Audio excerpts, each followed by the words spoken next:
Why don't you introduce yourself in this cool show that I, you do? Why don't you introduce Hi, yourself in this cool show that you I'm do? Gabe. You might know me as GabeJamesGames on Twitch, Twitter, pretty much anywhere across the internet. I may or may not have also gone back because I realized I forgot to hit the record button. We're good at this. Um, yes, hello. I am your host for Tabletop Tabletalk, the talk show where we literally just sit and talk about ways to be more comfortable DMing, more comfortable ways to tell stories, more comfortable ways to do things.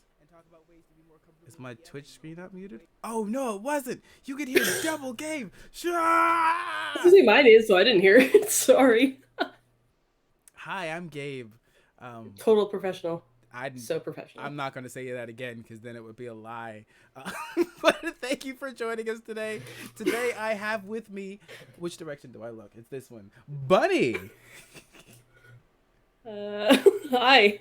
You don't have to. You can look at the camera. I just mean introduce yourself. I'm Bunny. I'm the Roll20 community manager. I've been the volunteer community manager for I Need Diverse Games for like I don't know ever at this point. But yeah, that's just me. I don't do this professionally, so I'm allowed to goof off. Okay, so that's fine. I'm gonna get yelled about it later. Bunny does a lot more than she lets on, and that's like part of why I wanted to talk to Bunny about this because Bunny does a lot of jamming stuff in general, loves to do storytelling, and also knows how the Roll20 system stuff works pretty well. Okay, there we go. Yes, technology. Got it. But yes, today, so we're going to be looking at some of the DMG stuff that is up on Roll20. We're also going to be talking about just like general DMing tips. And that's a word, right? Yeah. Yeah. You It's know a what? few words, You know what, not just buddy? one. You know what, buddy? So right off the bat, Bunny, I want to put you on the spot. What is a fun moment you can think of right now when you were DMing and you had to come up with something like random or something you had planned or just something that like made you feel like this is why I love doing this stuff? Uh, well, since they're in chat, I can talk about B. Uh, we're trying to roll up characters for a Kids on Bikes game. That's going to turn into a Call of Cthulhu game and a time skip. It's a whole thing. I have a plan. Um, but we were rolling up B's character and talking about their grandmother's cat. Um, and the cat is called Fufu, and it's this ancient, like super mean thing that the grandmother calls Fufu, but its real name is Raspberry, and their grandmother likes knitting it like raspberry berets and stuff. But that was like totally like on the spot because we were just like chatting about whatever. So I was like, okay, cool. That's a thing now. So it's in Interesting. their character sheet. Neat. Okay. I'm here for it. Uh, okay, so you use so many different things when it comes to bringing your stories together. Like, do you make your own maps at all? Because that was like something that we Yes. did in the last episode. We were talking about map stuff. You do make your own maps. I I make my own. Okay, as a Roll20 staff person, Yes. I get access to literally everything on the marketplace, so I do cheat sometimes. And I'll like use various creators' maps, and I'll put things together from there. Depends on how lazy I am, but I love using Wonderdraft. I have Wonderdraft. Actually, my kids use it too. Uh, So I'll make maps on there. I actually will hand draw maps. My homebrew campaign for 5e, mm-hmm. my very first campaign for 5e actually is all homebrewed, and I originally hand drew the map and like everything. So yeah, I That's love awesome. making maps. I love making pictures. I love doing the visuals because I feel like it just helps people get more immersed into the story and get more invested in it. Okay. True. Okay. So you are the person who I like playing games with because you have a fountain of creativity that is delightful. I am someone who loves creating things and then I might get burned out, which is why I rely on books like the DMG or like things like that for storytelling. And I'm very excited because I was looking at the DMG with Bunny earlier, and one of the things that really makes Roll20 shine is the ability to roll on tables digitally. And I found out uh, today that we can literally roll on tables from the DMG using Roll20. And I'm ridiculously excited about it because I love rolling my dice, but sometimes like having to roll, all right, rolling it 3 times, all right, now I have to look at all the numbers to find what it is. We don't have to do that anymore. And this isn't a bit. This is Gabe genuinely excited. Yeah, yep. This is you're actually even more like, whoa, wait, what? Yeah, because I thought I had to do all the work myself, and I don't now. Like, because it's like having to go through the pages is sometimes a pain, and it's not a bunch, but I really like convenience, and especially if it is making it easier for the players as well. Like, all right, it's this item, it's this item, it's this item, instead of having to tell them. So I just want to go and show you. Literally, after you've purchased the DMG, you go to not that one. So you go to the eye, and then you go down to roll table. Now If you go to the collections, go to collections. Where am I going? Oh my gosh! Wait, The collections. bulleted list. Okay. So in The eye's the collections, compendium. No, that's the compendium. That's Bunny, the collect. I don't know what I'm doing. It's next to the music note on the other side of the music note. Wait, that's where I was before. No, other side of the music note. Oh, That's not the music note. The eye is next to the music note. No, the other side. Yeah. Other side. Well, no, there I was wrong on that. That's true. I will admit that 100%. But yes, excuse me. There so we go. Here, after you've added in the DMG, it will literally have a bunch of rollable tables already pre-macroed for you. So literally, let's Bunny, pick a letter between A and I. J. Bunny, there's no J. There's no No, D. D is fine. D, just do okay. D. All right. So I can just click roll on magic item table D. And it literally gives it a 7th level spell scroll. It literally. You know what's even cooler? Tell me. If you go up to the top of that same collections thing, Yes. There should be the it should say name at the top. Yes. And those are the macros. So go over to that same page where you rolled the table from. Okay. Yeah. All the way up to the top. Yeah. Oh, it doesn't have it for you. Okay. Well, because I created the game. So I'm going to show macro quick bar. Okay. And you should be able to see it in the bottom. Oh, so you can have left. Like the macros down there in the bottom. Yeah, so if you click on the madness table, you can click which one you want to roll from. Refresh it, but being drunk keeps me sane. That's what I rolled for the madness table. Interesting. And then so you can click the tables, and then after you click it, there's an option that says players can roll from table. Mm-hmm. Oh, so you can let your players roll for it too. Oh, that's nice. I could literally,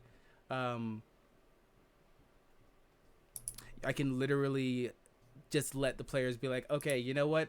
Roll from one of these tables, and then I don't actually have to do it myself. Yeah. That's cool. Yeah, like pick which table you want to roll from even. Like, I don't care, you know? I like being able to give a party that power, because then I'm like, you know what? All right. All of you roll from magic item table E, and then Roll20 will show who's rolling it. That way they can know who's getting what item, instead of me like, all right, you get the first one, you get the second one, you get the third one. Oh, that's cool. I'm very excited about that. I love rollable tables. They are so nice, especially because our conversion team builds them into the system. Yeah. So I don't have to make them, which is awesome because I always forget and have to go look it up again. Yeah, because it's like setting up the macros. Yeah. That's amazing. Okay, cool. And then so there was also like sample maps that came with it, including ones for ships, which I personally need because I have been wanting to run something pirate related for like a year. Like at least a year. I have pirates in my peanut butter jelly and jam. Everything is your peanut butter jelly and jam. You were saying something else was last week. That's true. I have a lot of different types of jam, Bunny. Okay, fair. No, fair. Yeah, I'm not sure if anyone would be interested in your playing, like running something pirate themed. I don't know who on earth would want to see that. This is sarcasm. Got it. Cool. Very. I do like that it comes with like the sample maps as well included. And there's and it has the info on the GM layer. and it has dynamic lighting built in. What? Yeah, so that already has dynamic lighting. If you go to the dynamic lighting layer, Oh it'll show you. wow. It's got everything built in already, so you don't have to like do it. Is that for any map that like would have lighting set up? Is that? Yeah.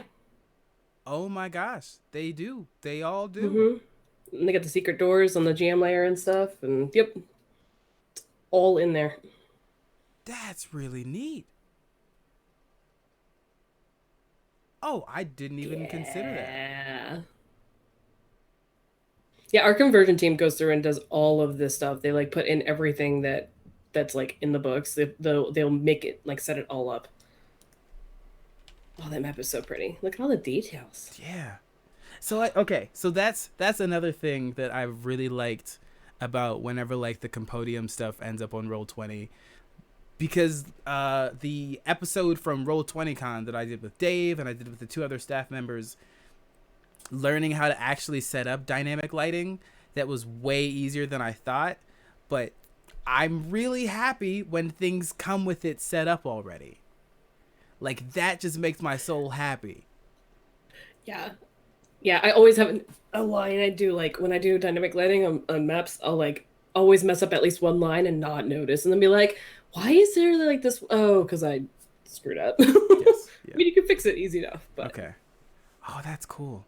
Okay, yeah. okay. So like this book is a prime example to me of all of the episodes we've talked about. If you were nervous about GMing or DMing or telling stories or like diving into D&D and running a campaign, this book is going to pretty much have all of the stuff that you need at least to get started set up. Because like looking in the catalog, there are the different ships as well as the stats for it, and it's really okay. So I see how it all goes together. There's the different ships with the stats, and then there's actually a map that goes on to, even the ships have dynamic lighting. Oh my god, I'm fine. I'm good. I Do you want to just play? Because you sound like you really just want to like play. Not... maybe just look at me. But I also okay. So I like that like it has the handouts for all of the magic items too. Because we've even talked about it, like having the handouts for like the animated shield, giving them a visual for it, having the stats for it. Sometimes sitting and taking the time to write all that stuff out yourself is a lot of work. And I'll do it for players, especially if they are interested and they really want to see it. But having all of this available visually and written wise, that's everything that I want and need. Yeah, I'm so lazy. I just want to make stories and create stories, not having to like actually be like, oh yeah, so what does that armor do? It gives you a plus this and resistance to what? Like it's just like, okay, cool, it's there. Done. It's so much easier to look up the stuff this way. Oh, the rollable tables. Also, as someone who draws character tokens, I love That's having the beautiful. images there because that way I can be like, okay, this is the armor you're wearing and that's the robe you got. Oh, cool, cool. I'm gonna accidentally draw your character token that has that now. Yeah. So Okay, all right. So, not going to delve solely into the sorry, DMG. No. You're fine. I'm talking about me. I'm talking about me and me, getting myself, distracted. and my maybe. So we can probably come back to that. But you like storytelling. You like guiding a group of characters through a story, right? Oh yeah, heck yeah. Um, do you remember the first time you did it that made you really feel like I want to do this more? Or not even the first time, but one of the moments that was like, I love this. Like this was all this build up was worth it. I mean, there's a couple of different. So my oldest brother Mm-hmm. played D&D 5,000 years ago. I don't know. Like, I think he played AD&D. Like, I think that was that long ago. He's like 10 years older or Okay. 8 years older or something. Um, but I remember I got some of his books and remember being like, this looks neat, and this looks like the stuff I'll do with my friends just out of our own heads. I didn't get to really start playing D&D or like tabletop games in general until just after college, like around college. Mm-hmm. And then I got sucked into playing like 3 times a week with that group. It was so good. But like I knew from before then that like I love looking at, I mean, it's really interesting because like I actually homebrew a lot, Yeah. um, but I really love looking at the worlds that people have written and created, and doing the whole like, okay, cool, like how, like let's play in that, let's see what it looks like.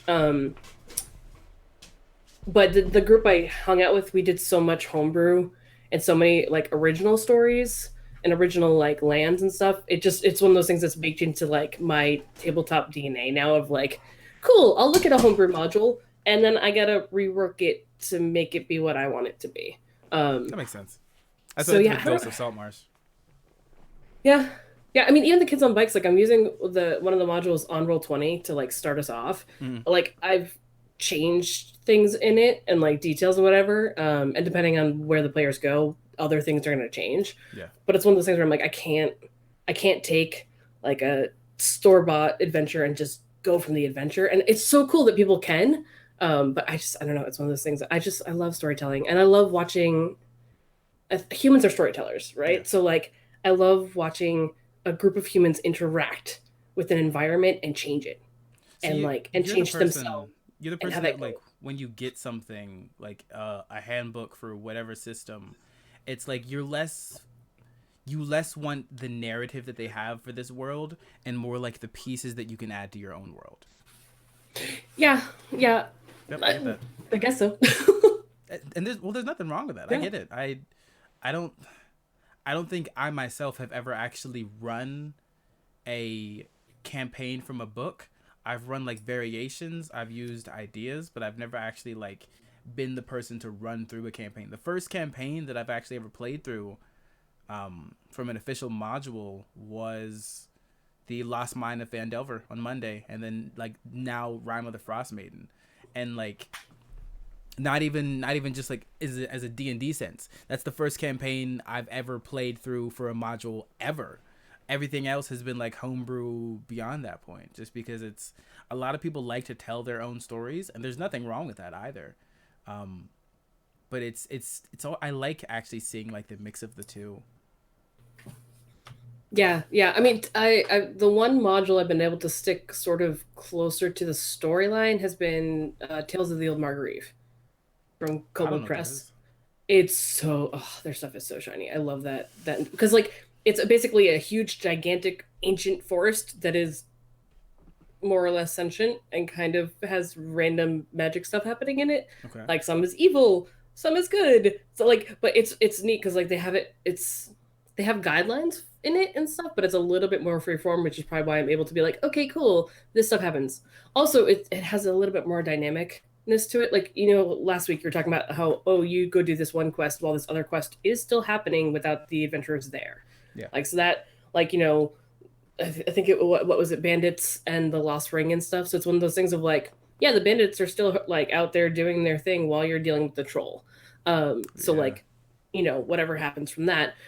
But Tales of the Old Margrave has that too, where like if you go to do a thing, it's a, okay, cool. If the adventurers go and like happen to find this lost girl and like take care of it or whatever, the villagers will then feel a different way, which means that when something else happens later down the line, that has an effect. And those are the kinds of things I build into my games. So I'm just Mm-hmm. like, yes, thank you. You're doing, yes. Oh, it's perfect. They just made your job easier. Yeah, it's like, okay, cool. Like you have it written down for me. Thanks. Great. How do you handle how do you handle like party conflict, I guess? Because that I feel like that's one thing that is really hard for a GM pretty much no matter what. Because party conflict, and I mean party conflict in the sense of like these aren't people necessarily that you automatically know how they feel and think about everything. It's like you're unsure if this is a little bit real, if you're not sure how the characters are going to get along together. How would you do it? Because just from knowing you and the conversations I have with you, you're not a person who really emphasizes on conflict, and I feel like you do try to gauge from like a reasonable point of view, and you're a GM.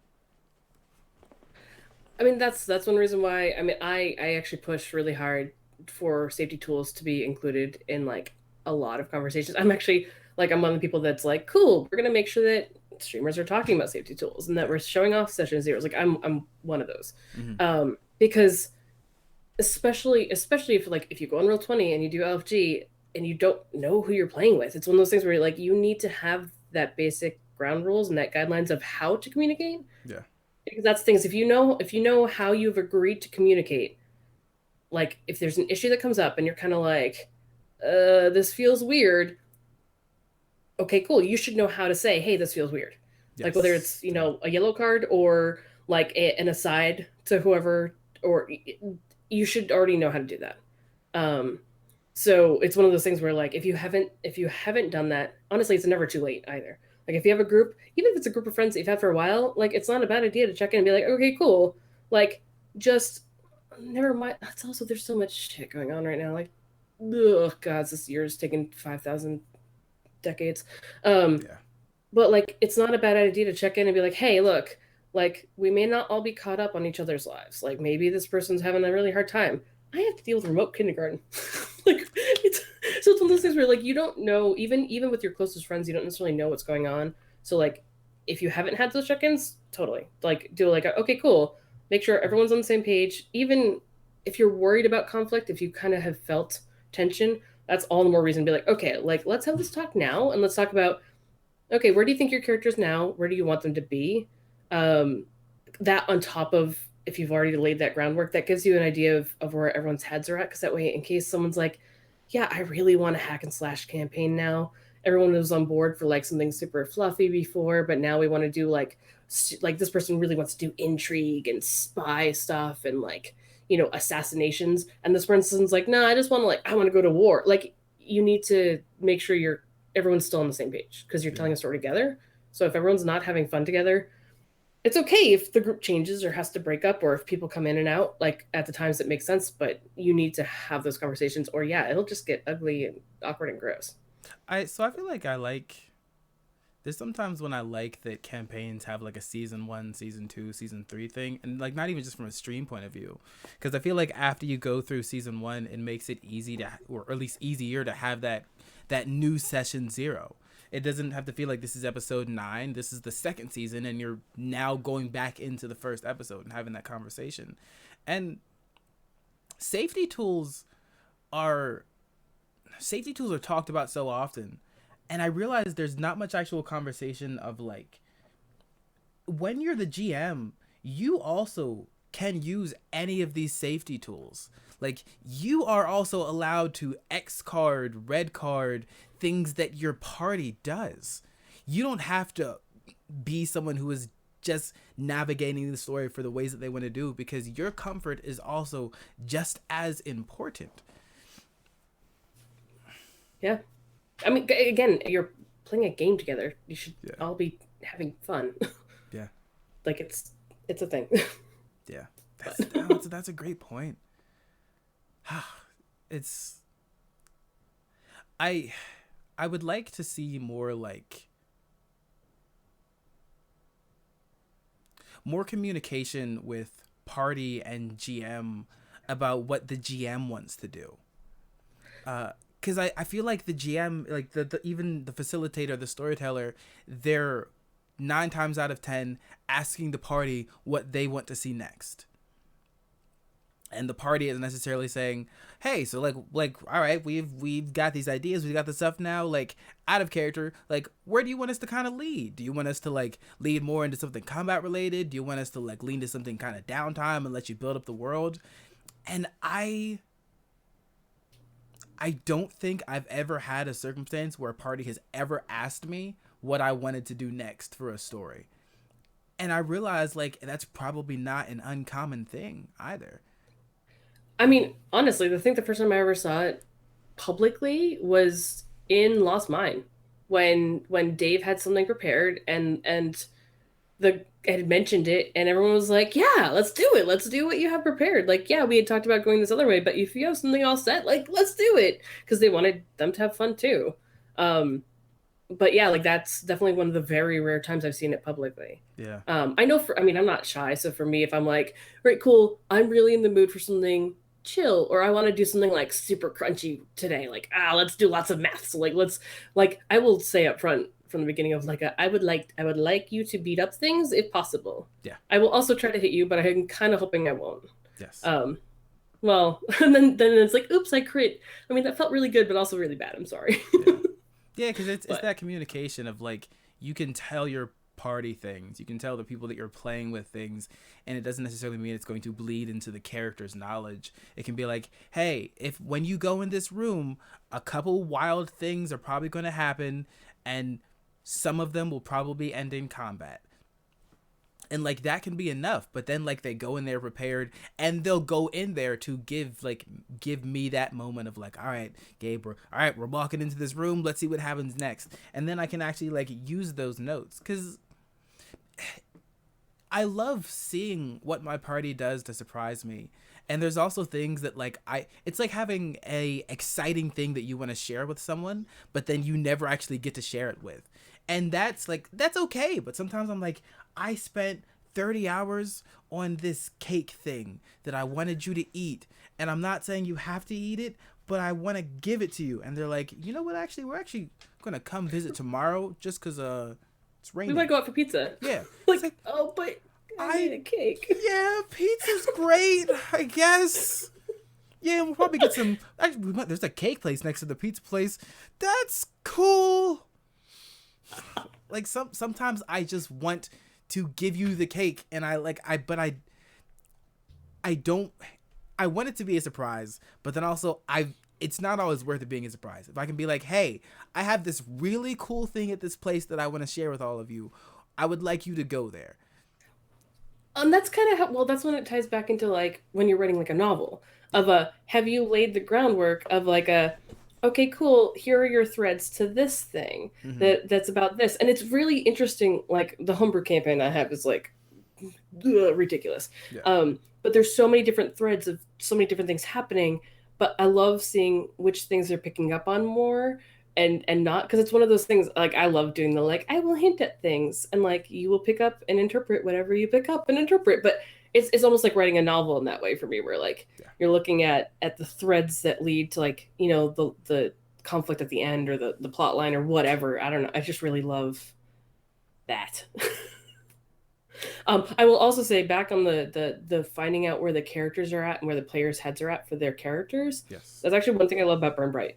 Is the Mm-hmm. story path thing, because like okay, you have this person on their story path, so like you know, say you're an old Olron that's trying to smooch an Eno, Lauren, that's for you.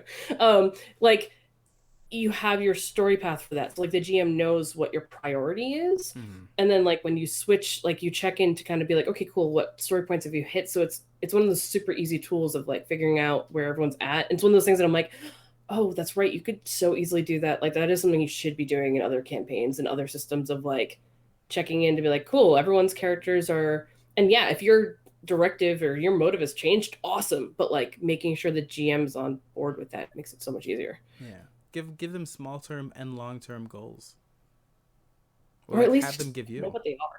Yeah. Yeah. Yeah. Yeah. Like if they tell you like, hey, I want to become a town hero, but at some point I want to fight an ogre barehanded and win.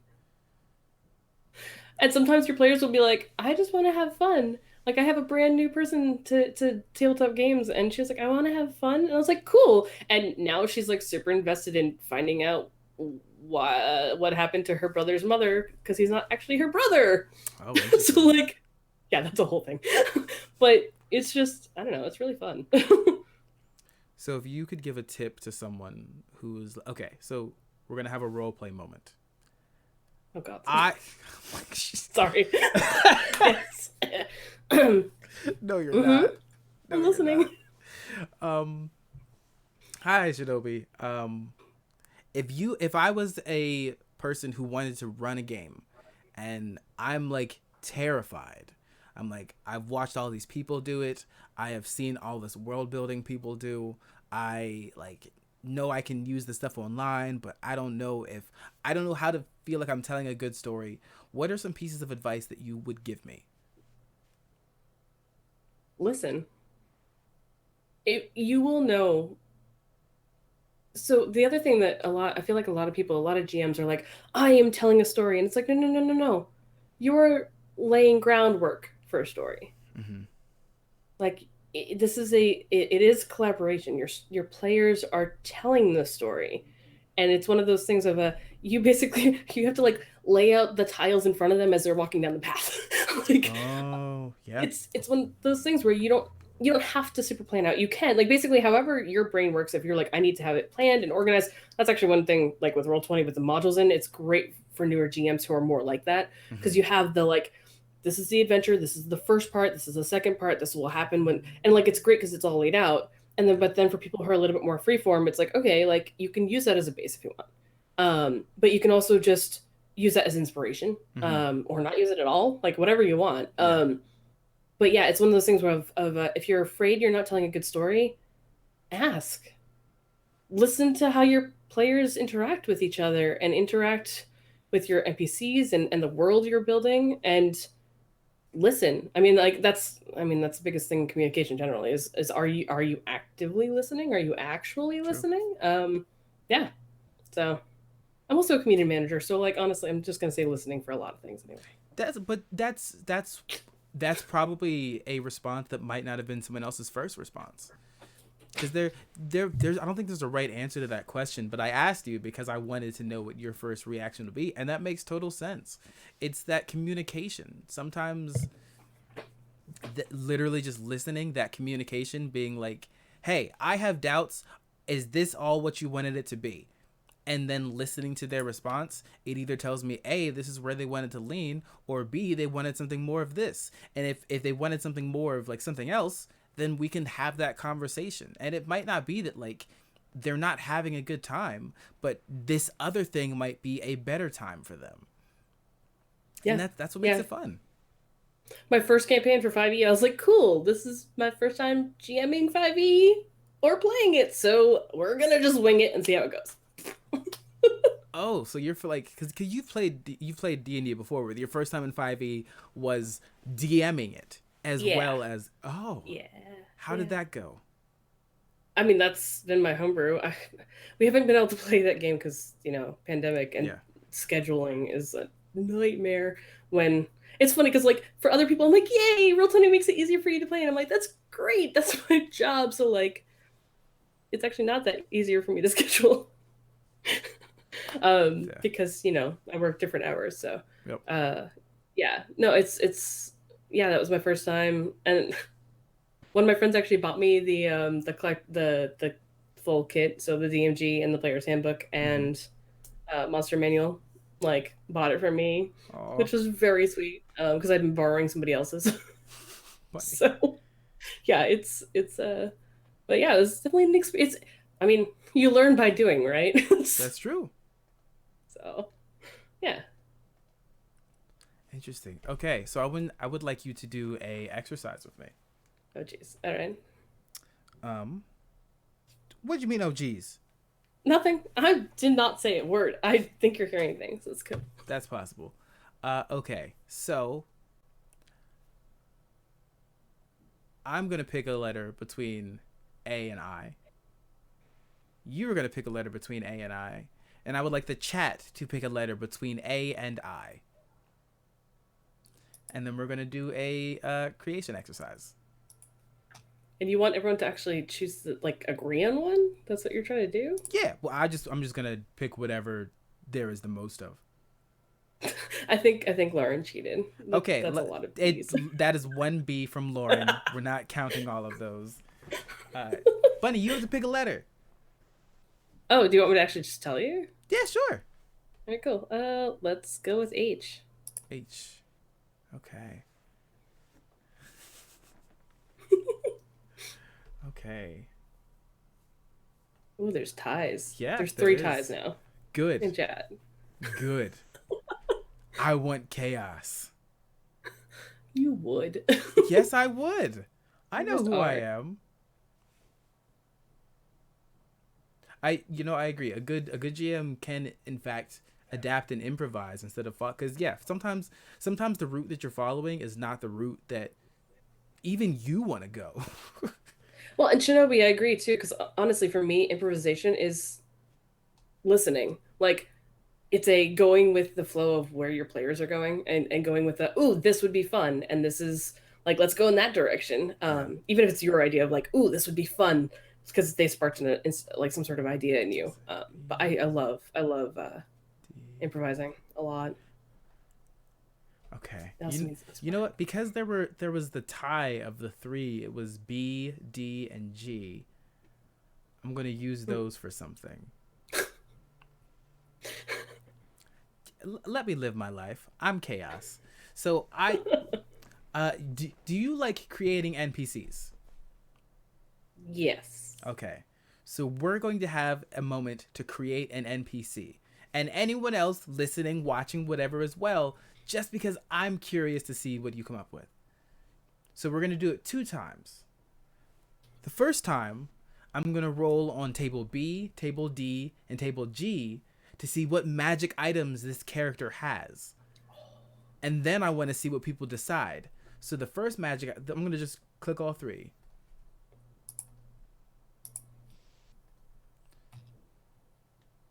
So this person has Chaotim's Ointment, which let me look that up. Yeah, I was like, I don't know what that one is. I'm gonna go I don't check. remember. It is a glass jar 3 inches in diameter with 1d4 doses of thick mixture that smell faintly of aloe.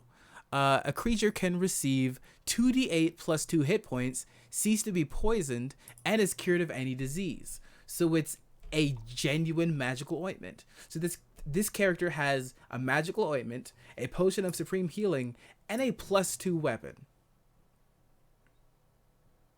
What do you think this character looks like? What do you think this character sounds like? What kind of job do they have? Well, they smell like aloe. Sorry, that's what the ointment smells like. Yeah, go ahead. They smell like aloe. Tell me more. Are they young? Are they old? No, they're definitely middle-ish. They have a +2 weapon. They're middle-ish. Middle-aged? Yeah.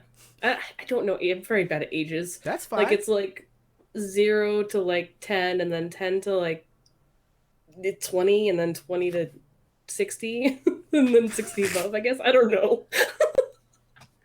You could just say Very bad at you could just say older, buddy. So big Nate TGN said a druid. Byron Mass said it's Yeah. a drow who's using the ointment to help with sunburn. Jess was saying apothecary, maybe it's chef, Chef. a druid Ooh. dermatologist Swedish chef, but a Goliath. with a Oh, nice. +1 butcher's knife. Nice. City guard in a beach town, middle-aged, pretty chill but good in a scrap, investigates crime at the resort. I like that there's a resort. Now I have more questions. Now that turns into a noir in my Good. head, though.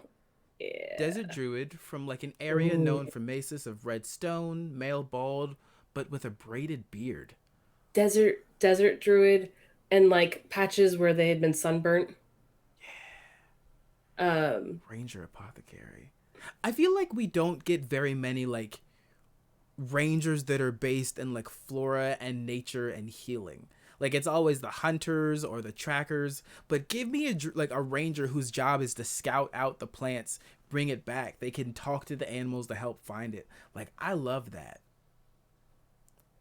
Someone that makes repeated trips through dangerous terrain. I like the idea of a desert druid. I would want them to have a ranger as a partner. Like, Oh yeah. Okay. somebody who, the ranger goes out to like get the food, whether it's flora or fauna, and the druid is the one who is like almost like tending to like the oasis they're building. Okay. Park ranger working with druids to keep the forest safe for visitors. Okay. Heck yes. Okay, so Yes, Rex. you know Also, what? yay, Rex Birdie. Funny, we're gonna do something. Okay. Yeah. So I use the dice to pick the third one for me. So we have this druid-like figure who has this medicine.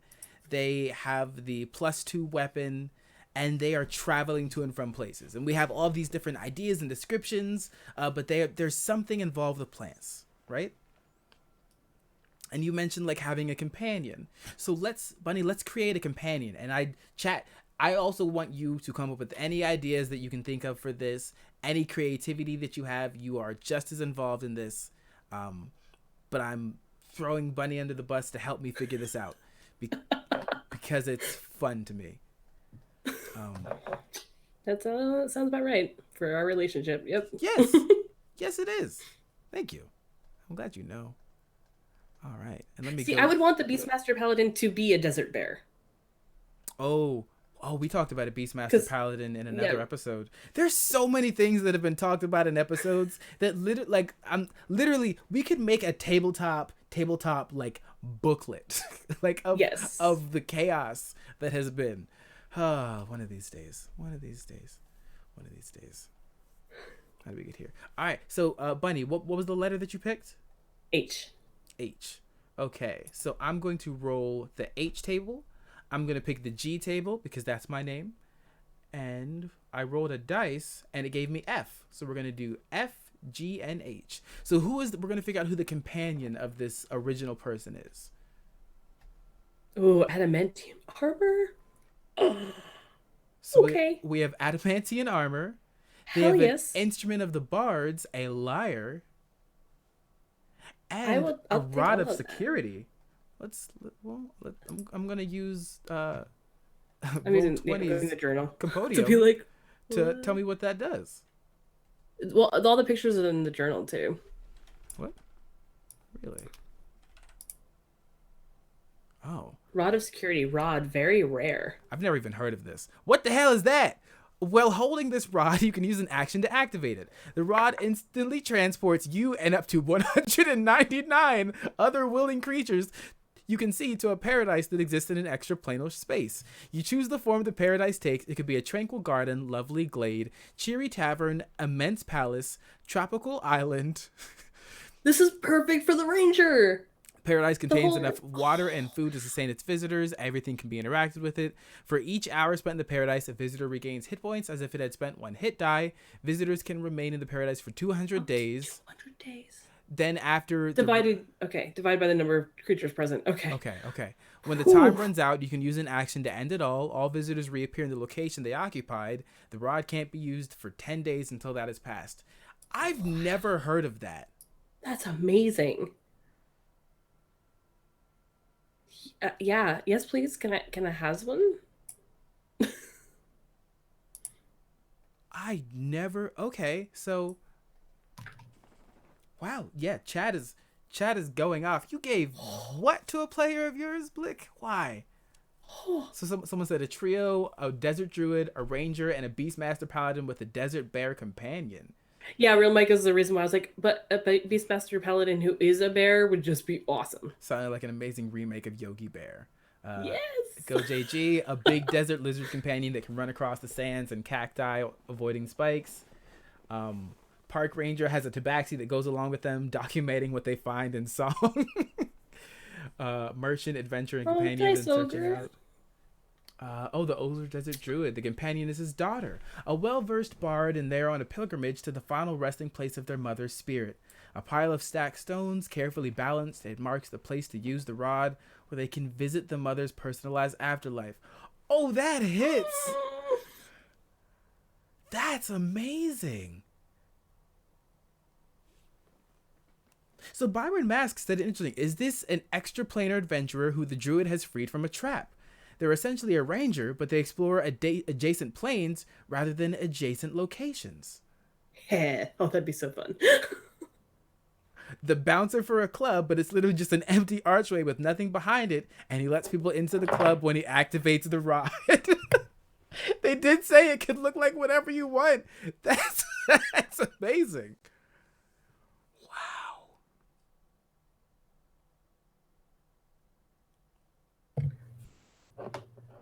Oh, Blakemore, you actually gave this to a player? What was their reaction? Like, how did that... Oh, sorry, No, that's fine. That's so cool. I know them and their chaos, so I'm not surprised. I am not surprised at all. Yeah, I never even... Okay, so this is another interesting thing about having the DMG up on Roll20. There's a lot of stuff that, like, when I've read through it without actually rolling or using charts, I don't see it. So like having this pop up and then getting a chance to look at it because of the automatic rolls, the automatic tables, this kind of blows my mind.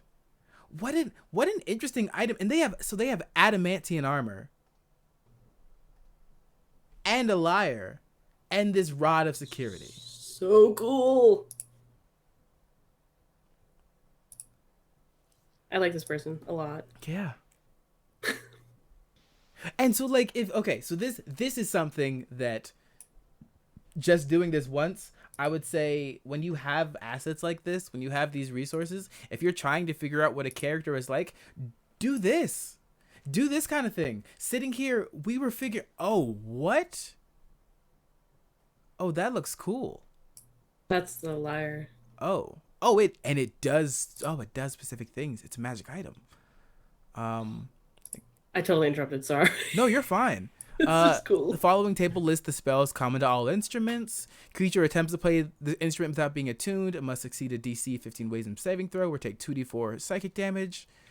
It can cast fly, invisibility, levitate, protection from evil and good, stone-shaped wall of fire, wind wall. Who is this person? Awesome. That's there.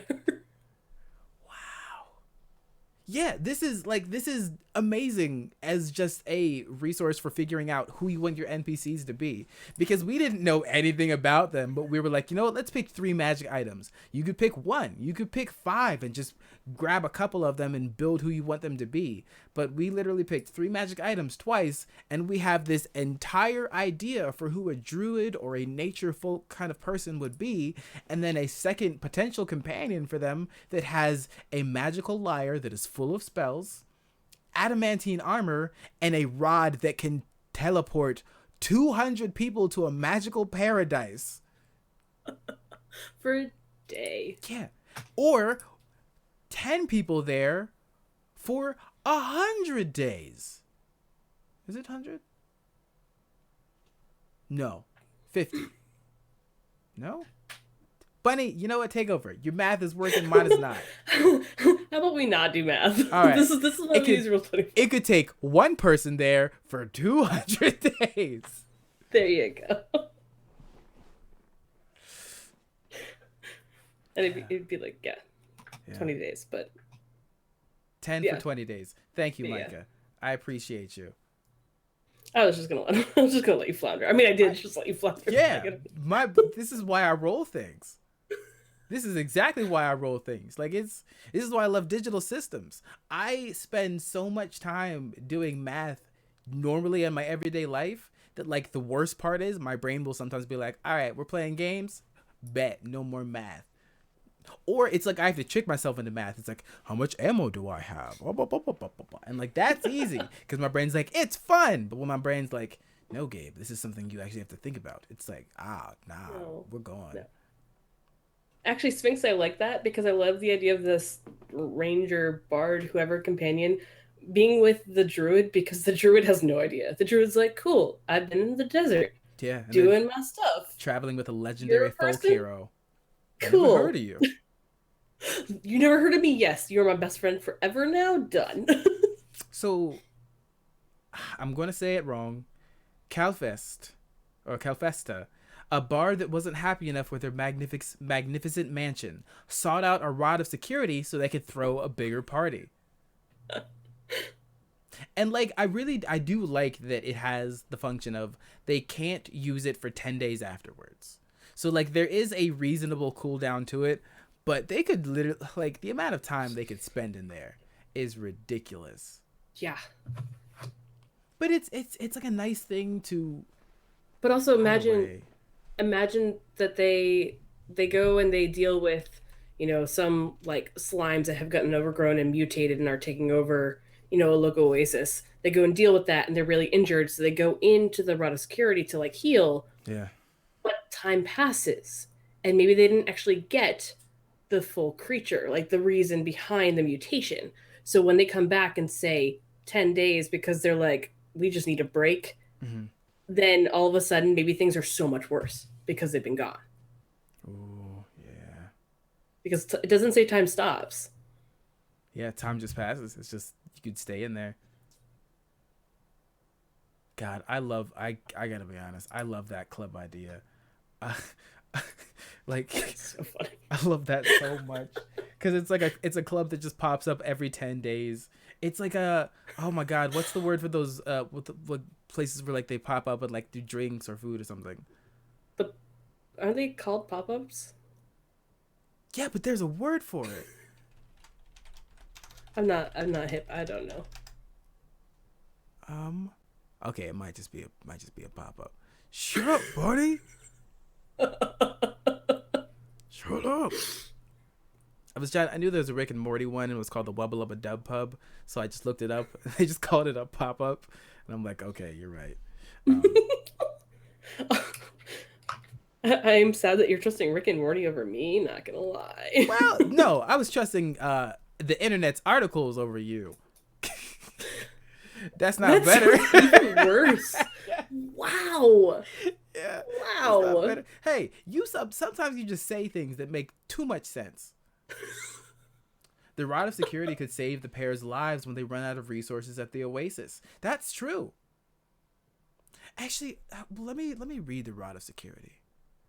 This is another moment where I love of like GMing, because you can always change things to be a little bit better for people, even if however you want to make it more fun, to make it more interesting, to make it easier for them to use, because everything else that can be interacted with inside the It won't exist if you leave. But here's my question. It says the paradise contains enough water and food to sustain its visitors.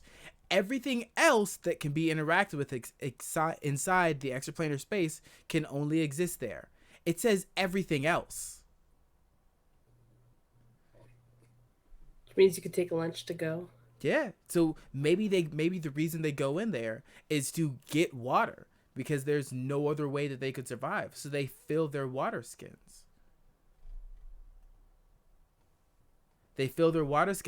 Or even consider this.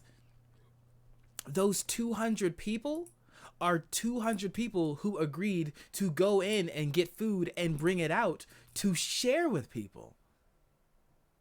It says to sustain the visitors, though. Oh, So you could probably, I mean, like, obviously you could homebrew whatever you want out of it. Yeah. But, like, tell me things. It sounds like the intent is that enough for the people that are there. Okay, so there's not more food than 200 people's worth. Yeah, but so even still, imagine if the 200 people that were helping were the people that had already eaten. So it was like they were able to eat before you come in. Yeah. Eat before you come in, and then bring food for other people back. And sneak out like you're sneaking to the movie theater with snacks. Yeah. Or so if we had 100 people, the 100 people could eat. Well, they'd eat the first day and then they'd eat the second day. It doesn't matter. I'm gonna be thinking about this thing for literally like the next week, because I didn't know it existed, and now it's like occupying all the space in my brain. It's such a clever idea. So I should tell Elf, be like, hey, Elf, totally don't sneak this into the game at some point and break Gabe's brain. If Elf does that, like, that's gonna change everything, because we're in a frozen wasteland. So to be able to feed people in a frozen wasteland, or like when we're on top of a mountain, it's like, okay, we're freezing to death, rod of security, and then it's like an oasis, and it's like a sip.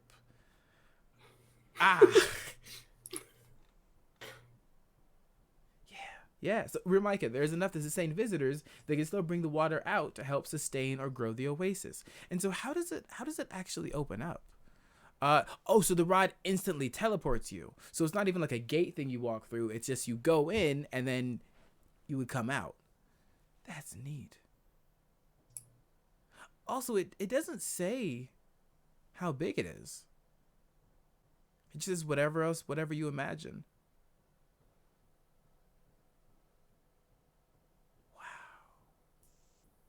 Just your standard extraplanar space. Like it says, tropical island, anything you want. palace. Yeah. You know, I'm making a rod of security. I'm gonna make Minnesota, like just the whole state of Minnesota.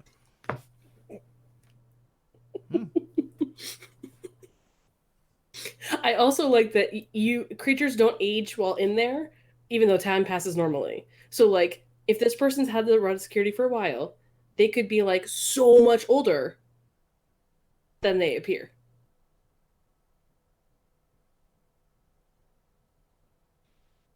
It could be a human that's lived for like 1,000 years without magic. Well, with magic, but not Because like also I'm not sure about the math on that, but I don't feel like doing the math. So probably. Shut up, buddy. They could be a monk because monks age slower. I think. sure. I'm pretty sure. Oh wait, no, they can't be affected by. They don't suffer from fragility of old age, but they can still die of old age. Doesn't matter. Gabe's. I'm not here to give you the right answers to things. I'm here to give you creative ideas for things. Tabletop Tabletalk with GabeJamesGames and Bunny. Hashtag nonsense. That's a great hashtag for us. Yeah. Like Well, for sure. hashtag nonsense. Hashtag chaotically creative. Hashtag. It was weird learning what the word hashtag meant. What if the rod is being used to shelter a town that is about to be attacked to keep civilians safe while the fighting happens? That's a fantastic idea. Oh, okay, it's Dragon Age Day, so my brain immediately went to Dragon Age Origins, being like, oh, if I could have just chucked Redcliffe into the stupid rod while I dealt with the undead and like the oh, that would have been so good. Anyway, Yeah. sorry. Yeah. No, that's amazing. First, mushroom leather as a vegan druid armor alternative. Now, rod of security as a functional food bank. Hey, yeah. All the ideas. That's what we're here for. We're here for sustainable ideas. Now imagine both NPCs carrying a haversack or bag of holding that holds water in skins or containers. Oh. Okay, all right. So here's another random concept. A person who had a bag of holding or like a haversack of holding found this rod of security and they imagined an oasis, right? So they just gathered basically an infinite supply of water in this bag. And then they came out and turned a desert into an ocean. I want it. I wouldn't have guessed. I want it. Oh, back to pirates. Everything comes back to pirates. I'm imagining someone plays a trick on their friends and takes them somewhere completely ridiculous for like 50 days. Welcome to a zombie apocalypse scenario. Let's ride. God, that's true. You could take them to a nightmare scenario. Sorry. I know some friends that did zombie LARPs. It was related, I swear. Me, you could take them to a zombie scenario, Bunny. You could LARP. But I mean, yeah, imagine the rod of security in someone's hands that had terrible motives. Yeah. Oh, that'd be so good. Yeah, because technically they have to be willing, so it could be someone who deceives the party to make them be like, come with me, I promise you it's safe. Oh, it'd be so easy to gain their trust over time. All right, hear me out.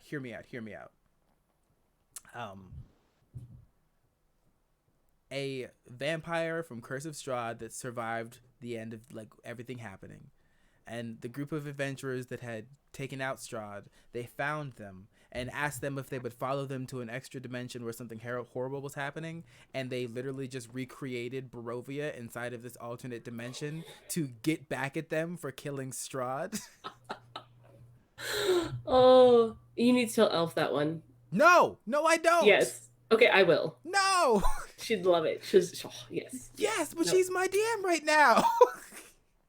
I never tell my DMs my ideas. They're always terrible for me. I want that. I want. So yeah. Who decides when you leave if you have 100 willing creatures in the rod?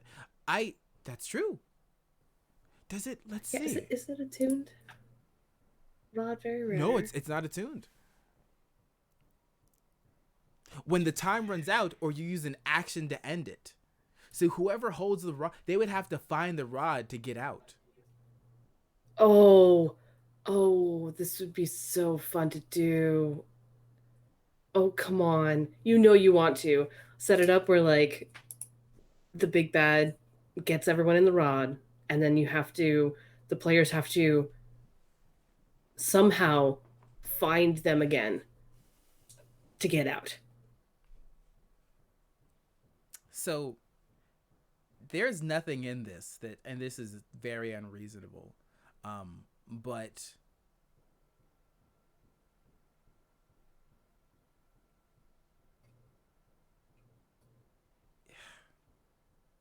well, they'd still have to be willing. Yeah, the world's most intense game of hide and seek. Yeah, yes. What happens if you use like Mordekainen's Magnificent Mansion inside of this, inside of the place? But if the place disappears while you're inside of the mansion, where do you come back to?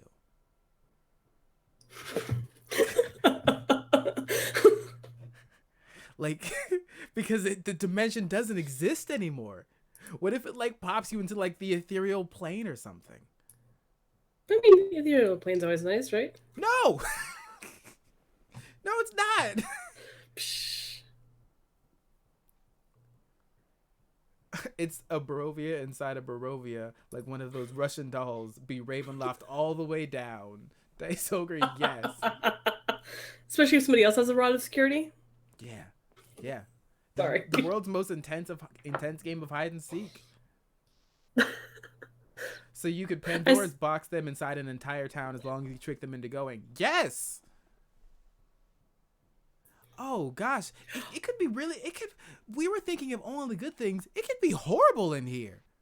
What if you have sleepwalkers? Like people that like the players are sleepwalkers or something. If you could get, or if you got them drunk and willingly got them into a rod and had them appear to be in the same exact place they had been, but everything was just that little bit off.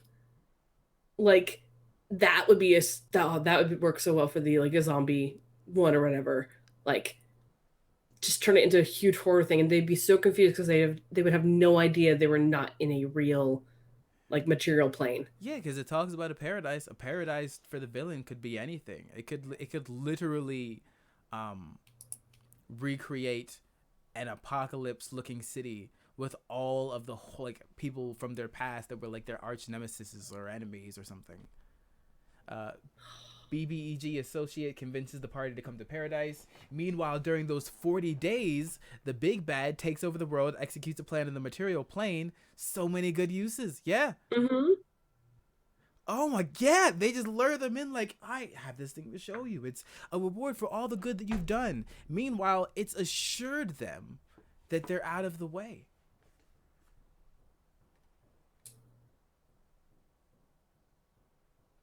Yeah. Here's the mind blower. Convince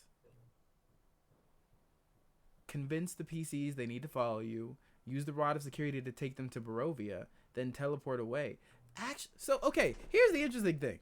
Technically, you can travel through different dimensions, like with spells in D&D. So you could put them inside of this place and then teleport to another dimension, and they're just stuck there for however long they're stuck there, because they can't use an action to end it. I super love that this started off as something like wholesome and like helping people and has turned into a cool, how can we torture the players? Ooh, Y'all. multiple rods of securities. So you put them in one and then use another one to put them in another and another. And you tell them that they're traveling through different dimensions, but they're actually just going through the different levels of the... Oh my god. Yeah, but Prince, that's a good question. Summoning extra creatures inside the rod caused the timer to tick down faster. I don't know. But that'd be really interesting to do. Imagine that though. Like they know that they're stuck in there, so they start summoning extra creatures to make that time shorten.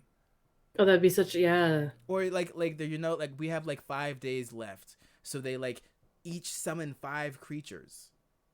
or they summon a portion of creatures, or the people they have with them makes it so it ends immediately, and that's how they get out sooner than later. That's how they break the time.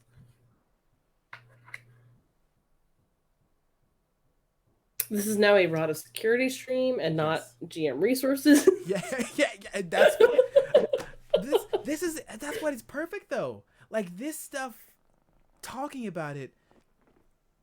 Oh my gosh. Yeah, exactly, Big Nate. If the players don't know what the rod is or how it works, like they wouldn't be able to know to summon that. They'd have to. Oh, so many good things. I would love to. What's that rod that the rod of immovable objects? Like you have the rod of security behind your back and you're holding it, and you have the rod of immovable objects and you're acting like that's what you're using. So then they fight, they get it, they press the button, and then it just doesn't move, and they're stuck here. I'm like, what is happening? Oh my word! A rod 20 stream. What if the rod contains a god or powerful demon that has been defeated, and they have 200 days to define a more permanent imprisonment before they're released again? Heck yes. I'm also the person that I love twisting that into okay, yeah, the rod has someone imprisoned in it, but it's actually someone good that someone evil had imprisoned in there. Yeah. Like I love twisting that around. But it'd be so cool because you could have the place look like very menacing. You know, the heroes go in there and it looks very menacing and terrible. Oh.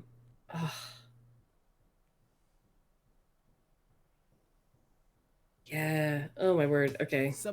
Here's something that's really messed up.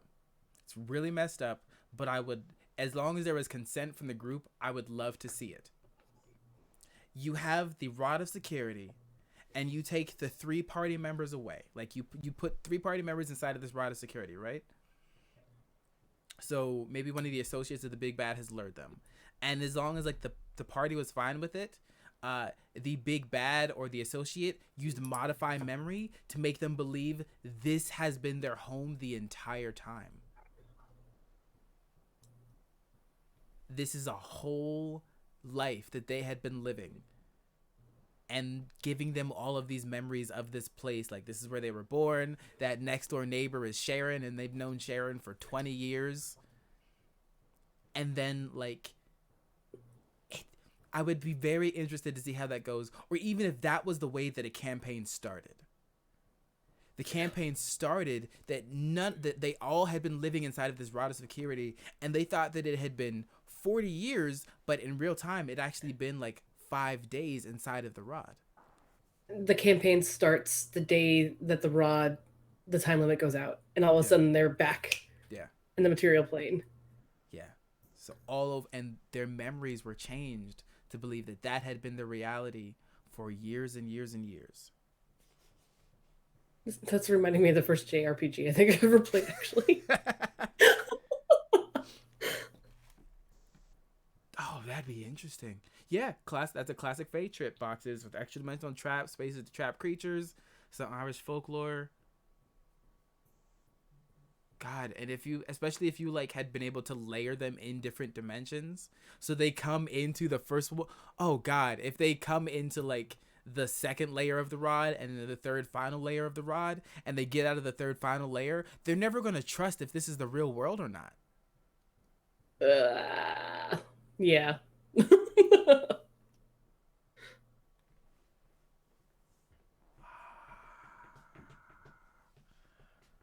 I want this. I mean, you could. That's true. I wonder. So Big Nate said something. True Sight. I wonder what True Sight would do here. I'm gonna look it up to see exactly what it says. Also, this is Gabe personally saying this genuinely. If you like this idea and you want to run with it, do it. Tell me about it. Tag us, please. I want to hear. I want to know what happens. I'm looking at you, Blickamore. Trap them. I also want to apologize to your players. So tag them. I'm not sorry. It would look like the holodeck got turned off. Yeah, that's true. True Sight does break through illusions. Imagine looking. Well, it's not an illusion though. It's an extraplanar space. That's true, because everything there is real inside of that space.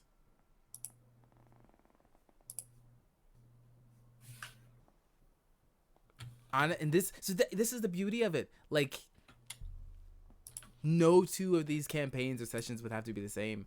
Maybe for some, True Sight works. For others, they're convinced that this is real. This is a reality.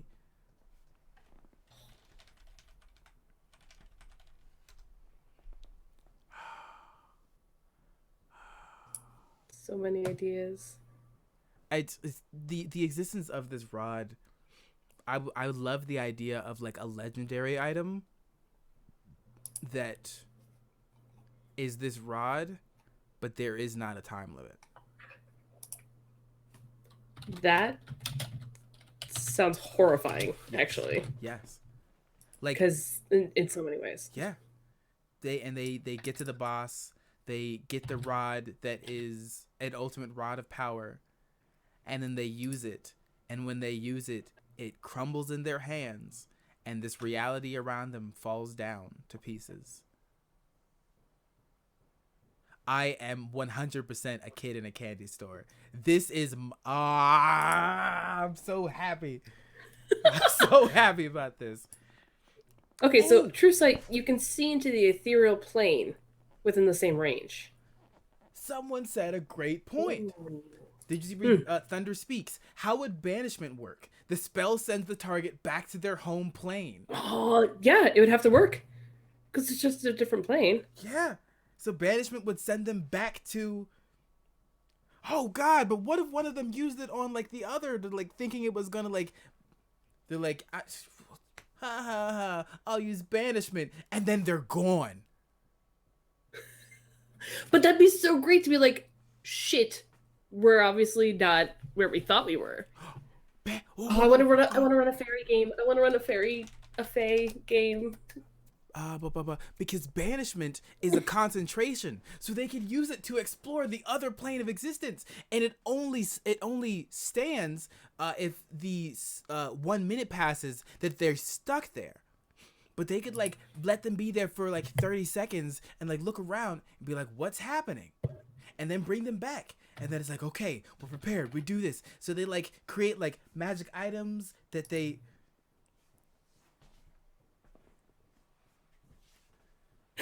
Rex Verdi.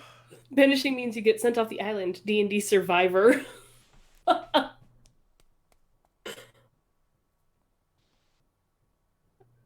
And yes, Fae games are the best. I want to run a Fae campaign now. Gabe, I don't like you. That's fine. All right, hear me out. There is also a magical effect on these creatures so that they look different. Like, they all think that they're humans, but the realm they go to is like the Fae realm. Which is what makes it even more confusing. Because if they were humans, why is their like home realm a Fae realm?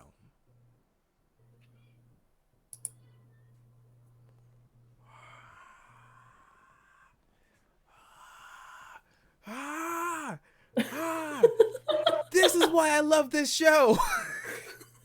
This right here is why I love this show.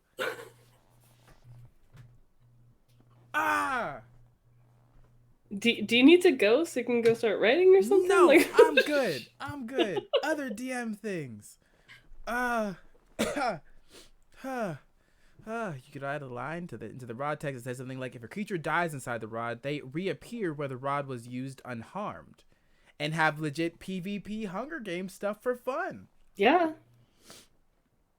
Yeah, and honestly, why not? That's a great thing, is like, once you have these tools, just use them how they work for you. Like, they're written so you can have a starting point and hopefully something reasonably balanced gameplay wise, but like, go all out. Literally, like, right now, we just came up with multiple possibilities for campaigns. Way too many. So please use them, and then let us know how they go. From a magic item generator that we have on Roll20 for the DMG. We were coming up with the different character NPCs, and then learned about these magic items.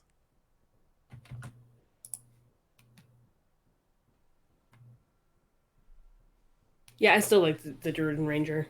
I Yeah, feel bad that we neglected them and forgot about them now that we stole the Ranger's rod of security yeah, for our own purposes. yeah. That's fine. So yeah, the rod instantly transports you and up to 199 others to a paradise that exists in an extraplanar space. Yeah. So like that would be the weirdest thing. Like if you walk into someone's home or whatever, and there's just like the king or whatever. There's five rods above their above their throne, and you're like, what is that? Nothing. It's just for show. It's just for show. They have five rods of security. Rod of show stealing. Yeah, Yes, let's yeah. rename it. I mean, I'm actually, you know what? I'm going to rename it in this game Go because for I it. can. Oh my gosh. Huh. This is effectively the good place if you alter memory and drop them in. Don't do this to me. It okay, so like it's a perfect example of you can come up with story hooks literally just from looking at little ideas that exist.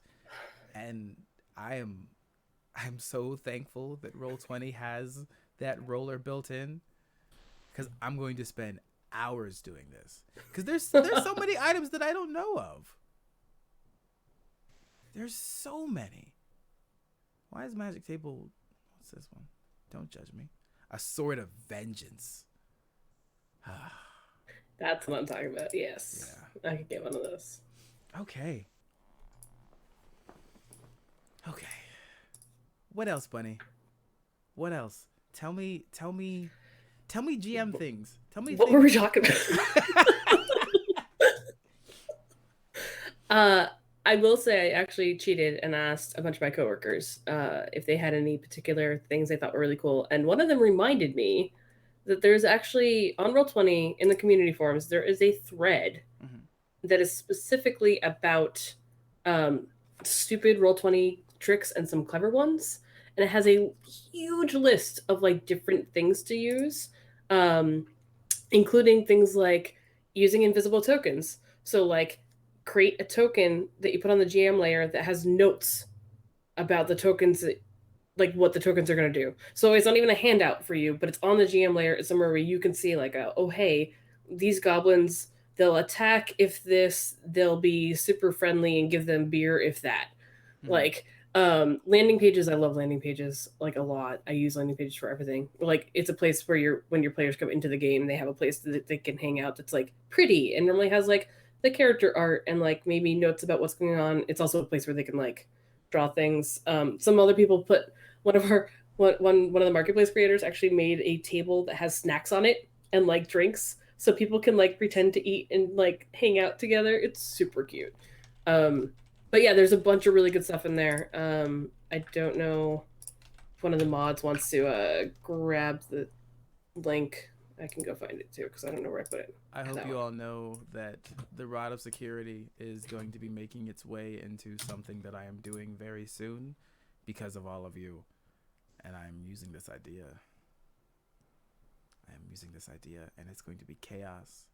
And I know that none of the people that I'm doing the thing with actually saw this because they're busy doing other things right now. So it's going to be you'll all any of you here know you will know when it's happening, or at least like you'll see the plot twist coming a few minutes before it does. But I'm going to shake up their world literally and metaphorically. You totally do a Harry Potter thing with a rod. 30 total people in the dimension. Yeah, well done. Think like this is just a very early point to say it, but thank you all for joining us and coming to sit and have this conversation and like cheese out about these tools and different ways that we can use them and how much fun storytelling can be just from the little ideas. Like this is why I love this stuff so much. There's I love telling stories. It's Yeah. just fun. Now I'm concerned. Real Micah's weight.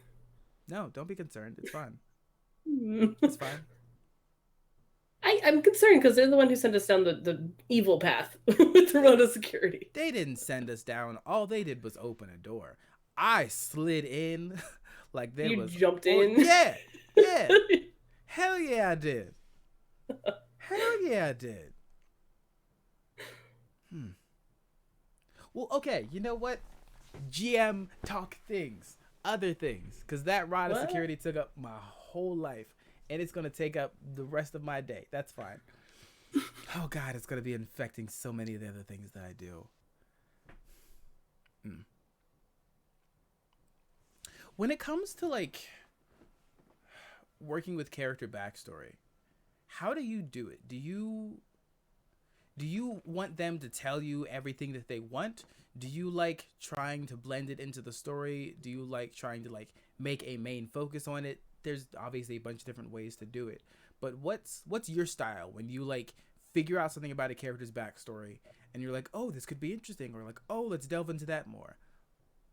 This is gonna shock you, but my answer is communicate. Oh my god. I know, but like literally, like for all like I haven't gotten to do this quite yet with Kids on Bikes games because we haven't even really started character creation. But like I do a like, what do you want out of this game? Mm. And for each individual person to say, okay, cool, I will have all the ideas in the world about your character if you want me to. Yeah. But like, do you want to do it yourself? Like, do you have a backstory? Like, how much do you want me to bring it in? I mean, the people I play with all tend to want their backstory at least like hinted at because that's like you've created your character. You want them to feel important and like part of the world. Um, but it's one of those things where I'll be like, okay, cool. Like, if you don't know X, Y, and Z about your character, I will make stuff up, and yeah, I'll run it by you. But like, I'll bring it into play when it makes sense. Mm-hmm. So I like really building the characters in, and I really like utilizing those backstories. So like those little decisions, those little moments of like, you know, things that the character like games those characters really liked, or like a childhood activity that they did. I like bringing those in where they matter because people's experiences matter Yeah. to stories. So like I really love bringing the players in because that way they're more invested and then they'll take it even further. Like I know you've seen that where like a player gets like a little bit of like, okay, cool, you bring this thing in, and then they're just like off with it, and you're like, yes, oh, so good. So yeah, Do you have a preference over your party having like a bunch of backstory built, or like bare bones, I guess, and then you build it together at that point? probably depends on like the system, like what do we want to get Okay, out of the game, that makes sense. like yeah, because like sometimes I mean That's a if good answer. every single one has if every single person has like a bare bones backstory where like nothing's built in yet, it can be a little hard to get the game going. Yes. So like if a couple people at least have a very good solid idea of, even if it's not the backstory but like the current story of the character, Mm-hmm. cool. But like if there's, I feel like it's very easy to build, to write things in. Like I like when things aren't super fleshed out, but when there's like just enough of those like inspirations, like, ooh, hey, reroll, like you have this route of security. All right, cool. Like, what the hell does that say about your character? Like, how did they get it? Like, there's so many possibilities, but I Mm-hmm. like if there's a little bit of both of like, okay, this is like, I know I want this for their backstory, but not necessarily hugely fleshed out. It's a lot easier to, mold in. Yeah, that makes sense. I struggle going back and forth, um, because sometimes I there for me there is a perfect middle ground. Well, like, maybe not perfect. There is a really good middle ground that I can work really well with. I like having backstory that has holes in it, because then I can help decide what we like put in that spot, what we plug it with, or like what we switch around to make it like a solid piece. And like even like when I'm making characters, that's sometimes what I do. For my character Vadrux on the Rhyme of the Frostmaiden campaign, I have like I had a paragraph of like who I wanted him to be, then another paragraph of like the stuff that I wanted him to go for, like with goals wise. I didn't really have any more backstory besides the idea of he had a dad that was a dragonborn. The other parent was a tiefling that he was kind of following in his dad's footsteps of being a paladin and praising a draconic pantheon. and that was like pretty much what I had. And it was partially because like I didn't know what the world was going to be like, and I guess it also, the system point makes a great point. It really depends children. It really depends on what like the encounter is going to be like. If like playing through Rime of the Frost Maiden, it was a little harder for me to have more backstory because I don't know as much as some other people about like the world in Dungeons and Dragons, like lore wise. I didn't have as much idea of what this story was going to be, so I didn't want to be like, yeah, I'm a farm boy from a farm over in the warm part of the farm that ended up in 10 towns and now people are dying. Like, so it was like I wanted to start loose, and Elf has worked really well with that. But when it comes to like homebrew games, that like heavily homebrew games, especially ones that I'm running, I often prefer like the backstories with the holes that we allow, yeah, like that we can grow stuff out of the gaps, because then it's like, then I can message them, hey, can we actually have your character like know about this place because of this thing, versus like, well, yeah, I'm from underwater inside of a cave where there was a curse that turned me into a seal. I'm like, okay, sure. Yeah, selfies. Yeah, yeah, That's, yeah. yeah, that's well, and that's the other thing. Is like if you have, I mean, like Elf and Dave, their knowledge of like Forgotten Realms is like amazing. Blows my Like mind. it's one of those things where I'm just like, wow, I'm so like impressed. This is so cool. But you know, when you have a world that you're like living in, it's easier to have a story built out where you're like, oh, okay, cool. Like I know that this group of people and this family and whatever. That's awesome. But yeah, like if you're homebrewing something or if you don't know the lore of the world you're living in, it's like one of those things where like you can't necessarily have everything filled out. Yeah. Um, I love doing that for homebrew too, because then it's like, oh hey, look, now this thing happened. So yeah, I don't. It's I love watching. I love watching things change. Yeah, because yeah, you see it evolve, you see all of the ideas come through, and I really do love building it up together. Yeah, It just yeah. makes my entire freaking day. Ah, I feel Black like it makes Canary. better stories, yeah, but that was weird. I was closing tabs we- and then an ad started, and I'm like, how dare you silence? I demand silence. I gotta catch up on chat. Oh my word, real Micah, you. Real Micah has stories, all right? Whew. Also, Nate. Butt Prince, I. It's nice to meet you that you're taught of security. Oh yeah, yeah, yeah. But yo, Buttprince been watching security at Tabletop for a while, and then over in Rime of the Frost Maiden's done a lot of art, and it's freaking amazing. Ran an Afterlife game based in Hades, where the memories of the player characters had of their lives became their starting currency, called Memento. Oh, So and that's cool. honestly that's even sometimes why I like. Maybe that's why I like the memory thing so much, because then it gives us a chance to build up what the backstory was and who they are. Um, that's actually been a prevalent theme in a couple of games that I've played. Damn, I'm learning about myself. See, it's funny because for me, when I create NPCs, like I will start on an NPC and give me 5 minutes, and I can tell you exactly what that person's life been like up to that point. Like I can tell you everything about them. Like I have for my homebrew, I have an Airtable that lists out the NPCs that actually has whether or not those NPCs will go on adventures, like go along with the characters. It has whether or not they're romanceable.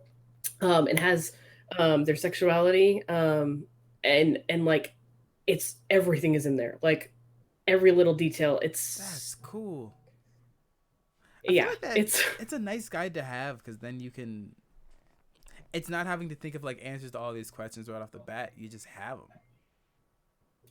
it it honestly it's probably terrible because again it takes me like 5 minutes to be like, oh okay, cool, this is that person done, and like just, it's I will write. If Oh, anyone ever wants ideas, let me know. I will give you a billion. she's serious. Bunny is a force. Yeah, you get the brunt. You get a lot of it. I'm Sorry. so here for. I'm not. um, that's the kind of thing that would be nice, like for handouts too. Like literally, just because I would love more storytellers to give their party members more out of character information, and then trust that they will not. That was weird.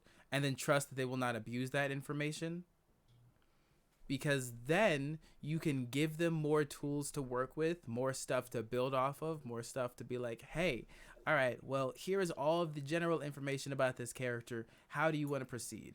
And then they can role play into it.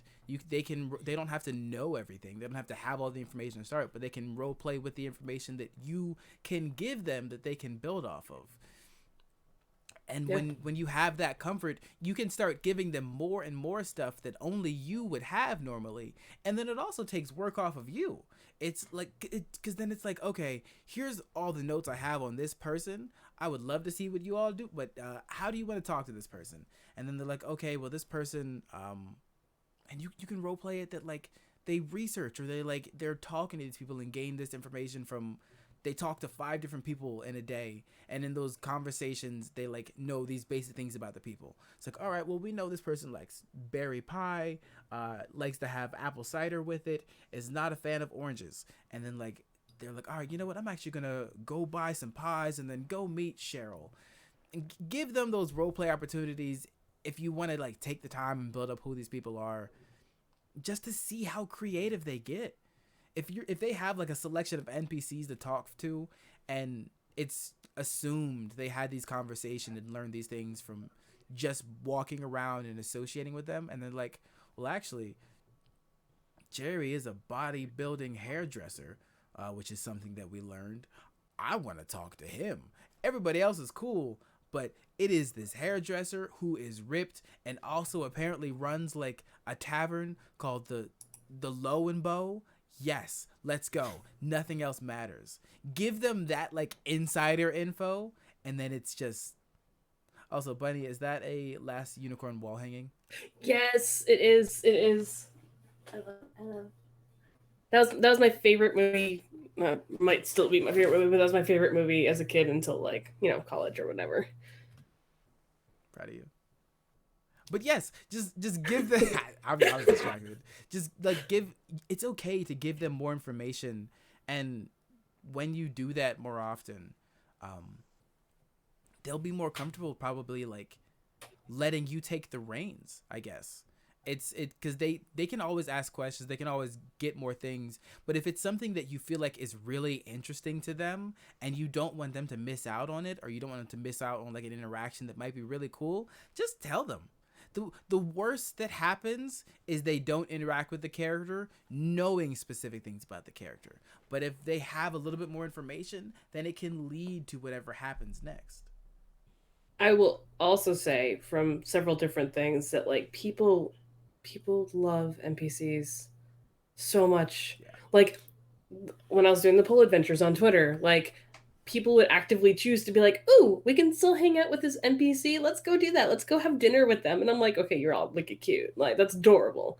Um, but like you know, especially depending on what kind of format, like how many players you have and stuff, it's like people love being able to interact with NPCs because I feel like that makes the player characters feel a little more alive, Mm-hmm. like a little bit more connected, maybe a little more important, but like it makes them feel just a little bit like extra like you've connected more to the world because you connected to another person. So, yeah. And All butt right, prints, yes. all right, Butt Prince. I agree with you. Yes, we have a bunch of NPCs. Hey, Yes, Yeshavan very much loves one of the NPCs. yes, it might largely be my fault. Yes, I might have actively been doing that on purpose. That's why I chose to spare the kobolds, and why I accepted removing my hand for something. I mean, I didn't know that was going to lead to that, but um and why I have also sought out. What else have I sought out? We got kobolds. Oh, that's why I befriended the goblin and made that connection back at the fort. Gabe likes having armies. It's a problem. It's a problem. It's why Gabe likes playing games like Pokemon and Digimon and Persona. Gabe likes having legions. It's a personal problem, and I don't apologize. I lied. Whereas I want to befriend everyone. So I've been loving the like, okay, we're gonna like befriend these people instead of fighting them. I'm like, yes, because I build that into all my stuff. Where I'm like, yeah, you could go try to fight the giant troll or the ogre or whatever, but you could also just like be nice to it, and then maybe you get a new friend who's like happens to be really big and strong. I don't know. Bunny, are you the person that like if it's a person they can romance it? No, it depends on the person. Certain NPCs are not romanceable. So Oh, like neat. no, so in my homebrew, I have a list. I think there's like 8 or 10 main NPCs who are like helping on the adventure stuff or could be. And one of them is Ace. One no, yeah, one is Ace and Arrow. One is Arrow, but totally like Yeah. pansexual. Um, like she'll have sex with anybody, but she doesn't actually have romance. And then there's someone like one of the guys is bi, one of the guys is straight, one of the women is bi. Like I have a whole list out of like who is romanceable, who wants to have sex, and then like who's adventurable. Like it's all separate That's things. interesting. So you said Yeah. adventurable. So like you have a list of NPCs that will go along with the party as like companions. Yep. If that's how it plays out, yeah. Whereas there's some of them are like they have too many responsibilities or like their adventuring time is done or whatever reasons they wouldn't. But yeah. This is a like they are alive. Like they're Yeah, it's living they become people. their own people. Yeah. That's amazing. How what is it like that what is that process like deciding what this NPC is going to be? Yeah. I feel like I don't decide so much as they tell me. Like it's one of those like Oh. I'll start building the character up Mhm. and like as I'm building it so normally I'll do something like this. Actually, 3 of them I created by using the character mancer. I just like rolled up a random person and like rolled their stats and like was like, yeah, okay, cool. They'll be this kind of person and like just went with it from there.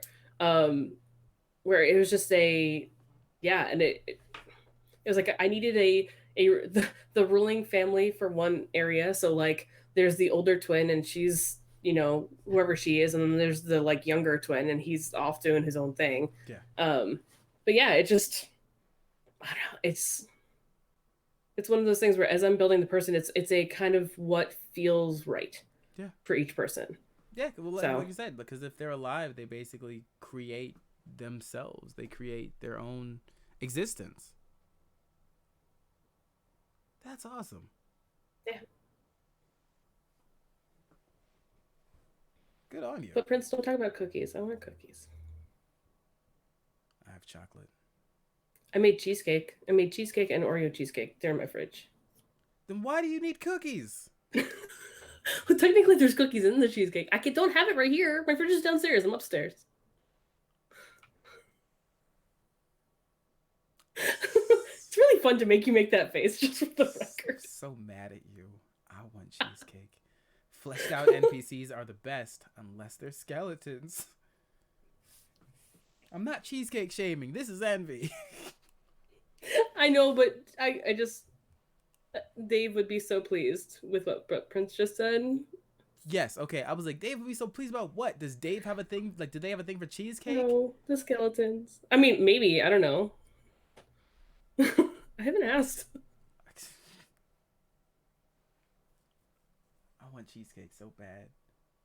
I mean, there's a ton. Technically, I made the Oreo one for my spouse's birthday on Wednesday, so like he has not eaten all of it. Happy So birthday. I know that sounded sarcastic, but I actually mean it. I'm just projecting my jealousy of wanting cheesecake. yeah, and yeah, so Rex Birdie, like, so I mean, I don't care if it's TMI. I'm Ace, but like, totally, romance is awesome. But like, it's funny because like that's actually one reason why I write it out where, you know, like this one wants certain attachments, this one doesn't. This one like it's one of those things where, I mean, sexuality is a spectrum and gender is a spectrum anyway. So like, it's just easier if I have like a good basic guideline for me of like, okay, this one will probably flirt with people, this one probably won't, like stuff. That well, So that's awesome to have that stuff, because then it gives you a guide of like how these people are going to react to the party, rather than having to be like, well, how does this person feel? Well, how does this person feel? Well, what is this person into? Well, I don't know if this person is into that, but I don't have a reason for why. So then you've pretty much got a guideline that you can use right off the bat. And it's like that kind of thing that it's an extra step to do, but in the long run it also works really well for you. And then you can even like directly tell the party like, this is actually where they stand on this thing, and then it stops. Like, people might stop pursuing something because they're actively aware, or it might change someone's like inset or mindset or like approach, and it's like, oh, actually that makes sense. Oh, that's interesting. Well, it's even like for that game, I asked the players, like, I know kind of where the players stand on romance in the game. So like I know one of them actively wants her character to fall in love with somebody. Mm-hmm. So it's one of those things where I'm like, okay, cool. Knowing that, I will make sure that you at least get the chance to interact with those possibilities. Yes. Like the ones that I know of. Never mind, like, yeah, I could, like, I'll create somebody on the fly and stuff too as they run around. But like knowing that, and also knowing this particular person, it's like, okay, I know you would want someone who's a bit bigger part of the overall story to fall in love with too. Yeah. Like you don't want, someone who works in a tavern and stays there all the time. Yeah. Like I know you don't want that. But yeah, I don't know. It's a lot easier to be like, okay, cool. So I know, like, I will try to see if I can get you to interact with those people, so you can have chances to flirt and like connect and whatever. But Prince said, like, if you need an NPC quickly, you can put all these things in a random table and instant person. I love doing stuff like that, because like we did the magic item tables, but you could literally have random tables for personality, hair color, sexuality. I could totally make those macros. Yes. I should totally make those. Yes. I will make a note. I've been trying not to type because my keyboard's super loud. No, that's fine. But like I love doing those tables, because it speeds it up. And then, like, again, it's like, okay, what is this person going to be like? And either you'll use them ahead of time, or you can do them literally in the moment. You can do them in the moment. It's like, okay, they're approaching this person. What are they going to be like? Got it. And it doesn't have to be a perfect assumption, but like, you just got a general idea that you can work with. And so Real Mike has said above as well, and it's something that I would love to see, like, not using the traditional convention of what people do generally. So like, imagine a lich player's empathized with. Now imagine that lich actually saving the party from a hobgoblin horde later on because the players treated her with respect. I love it. Just like, it's changing the convention of this person is stuck in this sense, and they are evil. You could change the way they became a lich. They could have been tied to some object because of a curse that they didn't want, and as a lich, they're just consistently treated as a monster or an abomination, but it's not even necessarily a choice of theirs. And they're consciously aware, they have the intelligence, they have the kindness, and just haven't been given that moment. So that moment of respect can give you a great party prompt. And like last week, we talked about like the troll. And then like when the party actually speaks to the troll wasn't actually giving party like harm to the farmer. The troll was actually just confused why the farmer was taking these things and came to speak to them, but they couldn't speak the same language. Having those interactions that break what is the potentially conventional approach to the creatures that we know, it makes a world feel more alive, because then there are good and bad possibilities. If greeting this group of bandits can only be bad possibilities, it becomes monotonous. If this group of bandits were actually a group of like maybe refugees that have been branded bandits by this town, who is actually part of the problem as to why those people had to leave, it creates a whole different circumstance. You could have like an outpost, right? And the outpost is full of soldiers who told you about the bandits that were causing trouble, and the outpost was actually full of soldiers who had been creating the trouble, and that creates a whole separate encounter. It's like, okay, these bandits actually need help. There are actually people that escaped this thing, and the outpost has been causing trouble. And the outpost is actually full of bandits. You could change the You could literally change like the perception of what they have. It's not actually soldiers who work here. It's literally an outpost of actual bandits who have just taken over. Yeah. Change it around. Well, that makes it that's what makes it feel more alive too, because like people are not normally straight evil and straight good. I'm pretty sure there are some people that are straight evil at this point, but whatever. But like, it's, if you're playing in a world, it's like there's always a reason too. Like even if someone is evil or pure good, there's always a reason they've done a thing. So like, I love playing around with that reason to be like, okay, so why? Why did that happen? Like I love looking at those questions. Yes, B, you're totally pure EVL. B is softer than a fresh piece of dough. I'm gonna get a message about that later. So Micah said the DM for that game told us later that the Lich chose to be turned because it was either her or her evil cousin, and her evil cousin would have caused epic destruction. That's upsetting in the best way. You're excused, B. Oh, and then the guilt over the cousin anyway, because she loved her cousin even though. Yeah. So like the Lich feeds on people who are harming the locals. They try to look out for that in death. And Butt Prince even said a Lich that only takes the souls of willing people. Interesting. I love the idea of a Lich vigilante, basically. Yeah. Oh yes. Yeah. Okay, I need to tell Elf because I think that we should do that. That sounds awesome. Tell Elf what? I don't trust you. A Lich vigilante? Oh, okay. we have a mummy. Oh, that's be so cool though. Lich Batman. We have a mummy. We have Sonar. Sonar could be Lich Batman. We have the money to make him Batman now. You have the money to do whatever the heck you want. Yeah, we really do. And yes, consent is awesome. I think everyone should believe in it and go with it. So yes, I now need to draw a Lich. I need to draw this. Okay. I am the knight. I also appreciate that y'all are trying to get me back on actually writing out more of my homebrew. I really appreciate it. Just also give me more time in my day. Succubus believes in informed consent. Absolutely. So that's the other thing. There's so much stuff in Magic that like everyone talks about like the deals of like creatures and such, especially in storytelling, and it's like being tricked into a deal. But sometimes the best or worst thing is when someone wasn't tricked into a deal.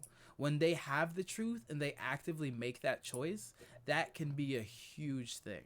That can decide what they're going to do. It's like you offered up this entire village of people to this creature, but they didn't know. And they tell you from the start, yes, I did. I knew what I was doing, and I did it anyways. This is sort of spoilery for Indoor Recess, but they've been running Mythic Odysseys of Theros, and like they've been making deals with the gods.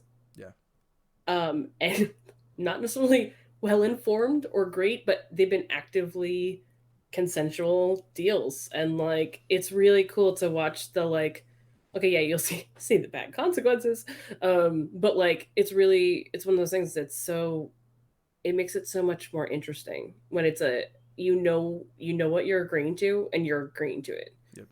It goes back to why.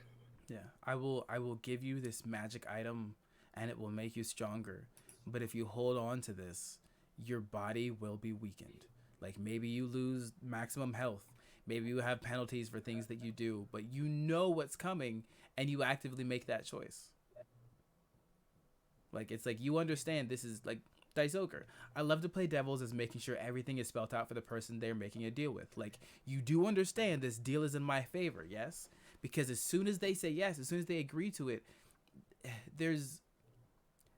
there can be a feeling of like frustration, but it's different from a feeling of being tricked.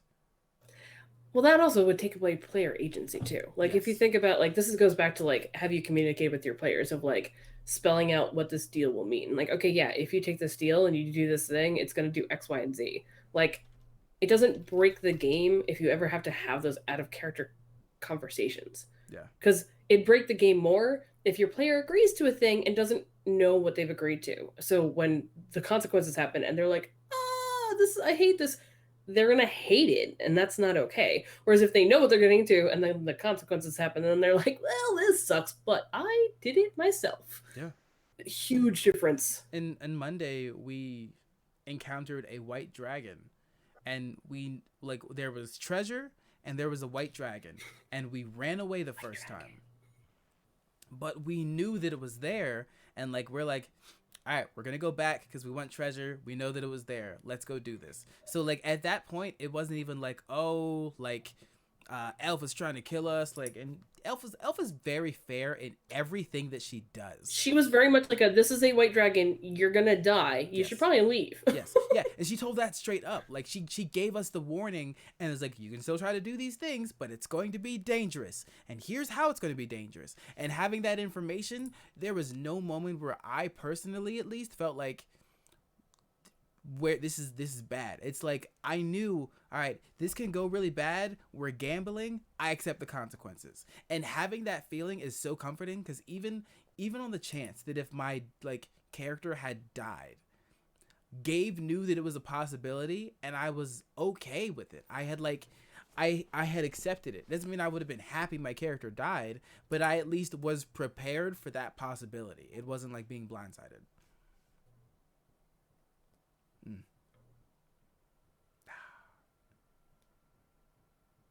I also felt bad for the dragon. I like that everyone is like having conversations in the chat, and I mean that I like that they're actually talking to each other about their ideas. This is another reason I like this show. I'm just gonna keep ranting about it. Oh my word! So many good lich stories too. Wow, my heart's so happy. Why did that taste like peaches? It's water. I'm thinking about peaches. Ignore me. Oh, whoa, Thunder Speaks. That is... Heck yes, share all of the stories. All the time. I want resurrection, create a new body, timing failed him, and instead of stopping the mage, ritual completed, but instead of sending the lich soul to his own phylactery, resurrection created an infant body, and the soul of the lich went into the baby. Wow.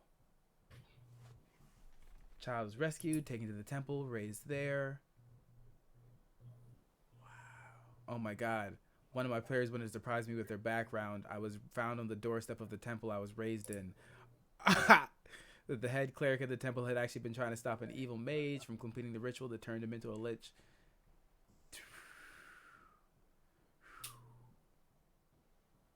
That's so interesting. This is the beauty of storytelling. The character is actually a living phylactery for a lich. Oh. This is the beauty of storytelling, and I say it every time because I'm a repeating record. This is why it's exciting to just sometimes share your ideas, because you might get inspiration from someone. You get to see other people, and then they might inspire you in something you already have. We literally went on a however long rant about a rod of security that will literally be in my head for hours after the show ends. We fought a blue dragon. My bard ended up with a blue dragon girlfriend. Sweet. This is the fun of storytelling. Whether you're a GM, whether you're a member of the party, any and everything. Like, even if you just have ideas, even if you haven't GM'd yet, but you want to, and you just want to talk about ideas or stories that you have, this is the beauty of that stuff. This is why I like this show. This is why I like talking to people on the show. Literally every episode recently has just ended up brainstorming at the end, and I think that's what makes it fun. Like, it makes it interesting because at the end, that's okay. Brainstorming at the end. Shut up. Not Shut the up, entire Courtney. time. Shut up. You all are making me want to create a Discord for this. I don't have time. That'd be so fun, though. I mean, maybe we can do that in the future. We'll see. Look at it. Cause no, I'm in, like Dice Ogre, bouncing ideas is the best. Every DM should be in a group with other DMs. I'm sure there are Discords and stuff out there. So like definitely take a look around. As life slows down, and we do more with this, because this show is life slows I'm confused. That first phrase All is I right, don't. What's that Bunny. mean? As life gets more organized, um, You and mean when 2021 happens and I don't know, Bunny, things are. I don't know. I'm hopeful. Um, so there is there a Roll20 Discord? There's a staff Discord where we play games together. Okay. Like when we do like Among Us and like So other stuff. so in the future, if that's something that people are actively interested in, Yeah, um, let me know basically yeah, because I'm one who would end up creating it. that's true. And then So, we'll figure out the tabletop stuff because this show is not going anywhere. Oh, so actually an important thing, I'm oh, actually I'm actually going to be taking some time off from tabletops woohoo. for like most likely the rest of December. I might There's a chance that I might do another episode in December. Well, there's also something else in December that Lauren knows that you and I might end up doing. You might like we might play a game together, Oh, all right, cool. So but there's that's if there is stuff happening in this time, I will let you know. Otherwise, I'm actually probably going to take some time for myself, just because Bunny, amongst other people, have been yelling at me for not doing that enough because I know that I don't do it enough, and me loving having this show does not mean it is not also like consuming, and I it is have work. to consider that, We even do though it's pay hard. like yeah, you we it's work. It's Yeah, work. yeah, And maybe you should take a break before you have, other stuff happening in 2021. yeah. That's true. Um, If I maybe mean, some really cool things. there's Bunny, you're the worst.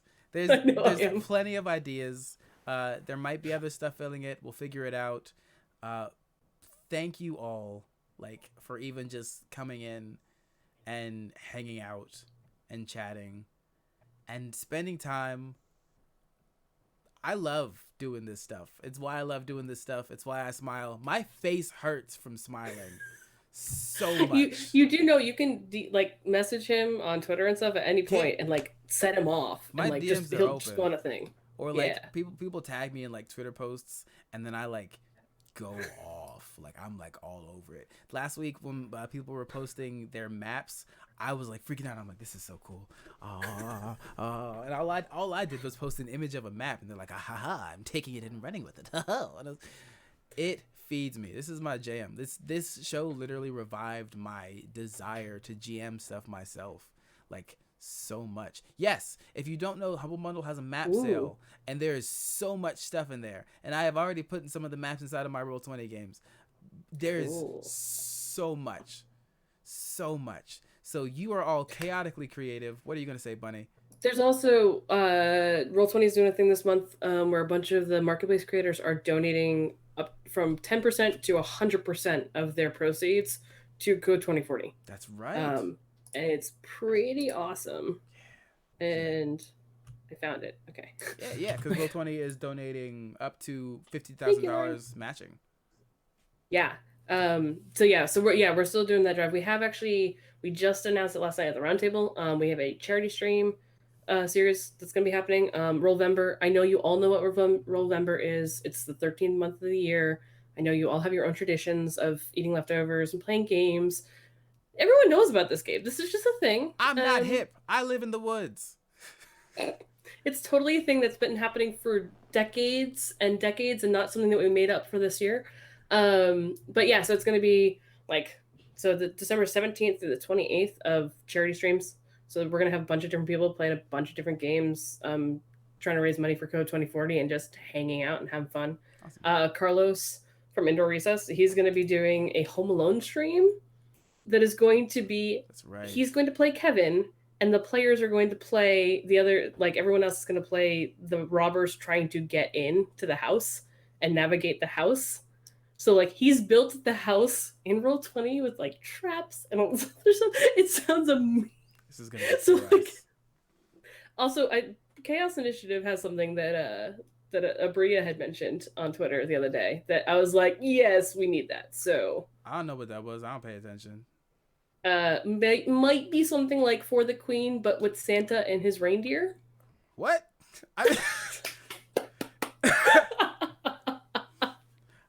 Yeah, so we're gonna be doing a bunch of stuff, and Salty Sweet Games has a couple ideas.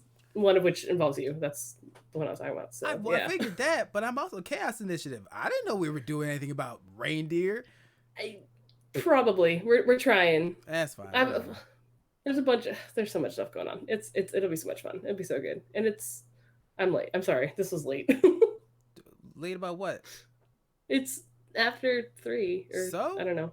I don't I care. know. I just feel bad, man. Why? You because it's normally like, oh, just 2 hours. Yeah. I, it's 2 hours when it's by myself. That's when it's hard. That's when I'm like, ah, yeah, I'll buy. I don't care. I don't care if anybody else is talking. That's fine. If somebody else is like, I can sit here and drink water while you rant about rod of security.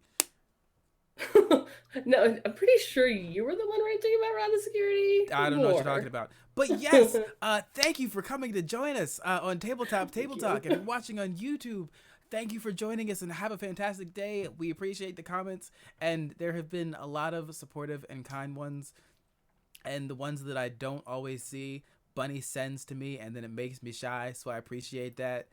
Let Thank us you. know your thoughts. Yeah, I read everything.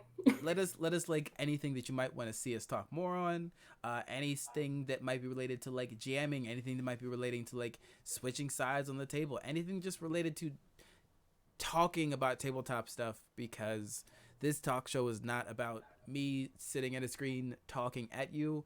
This is about talking with you. I've had too many people tell me how to play games, and that's why I stopped playing games. Yeah. So I But will. thank you all. Yes. It's super appreciated. We will see you all soon, and have a fantastic rest of your day. You absolutely, positively. I'm not stalling, so I can find the button. Chaotically creative bunch. Take care.